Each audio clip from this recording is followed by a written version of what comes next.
Hello বন্ধুরা, স্বাগতম SD take edu চ্যানেলে। আজ আমরা জানবো যখন আমরা কোনো রোয়ের মধ্যে আমরা সিরিয়াল নাম্বার দিই সে সময় কি হয়।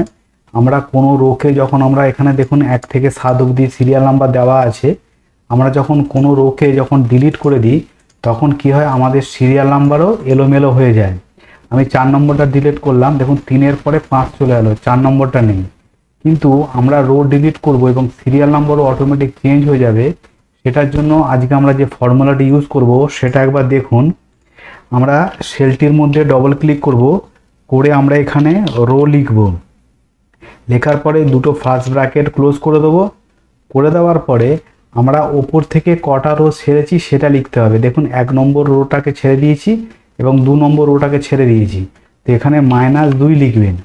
2 লেখার পর আপনারা এন্টার দেবেন। এটাকে আমরা বলা হয় অটো অ্যারেঞ্জ রো বলে।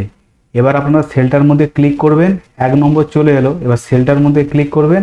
এবার এখানে যে ড্রপ ডাউন মেনুটা আছে, এই ড্রপ ডাউন মেনুটার উপরে ক্লিক করে ড্র্যাগ করে দেবেন নিচের দিকে। দেখুন আমাদের এখানে 1 থেকে 6 অবধি পুরোটা দিয়ে দিয়েছে। এবার আমরা করব কি, এখান থেকে মনে করুন আমরা 3 নম্বরটা ডিলিট করতে চাইছি। তার রোতের উপর ক্লিক করলেন, করার পর এখানে দেখুন ডিলিট অপশান আছে, ডিলিট বাটনে ক্লিক করুন। দেখুন 3 নম্বর রোটা কিন্তু ডিলিট হয়ে গেল এবং দেখুন অটো অ্যারেঞ্জ হয়ে গেল। দেখুন 1 থেকে দেখুন 5 নম্বর দেখুন পুরোপুরি সিরিয়াল নাম্বার। আশা করি বন্ধুরা এই অটো অ্যারেঞ্জ রোটা আপনারা শিখতে পারলেন, জানতে পারলেন। বন্ধুদের সাথে শেয়ার করুন। পরবর্তী ভিডিওতে আপনাদের সাথে আবার দেখা হবে।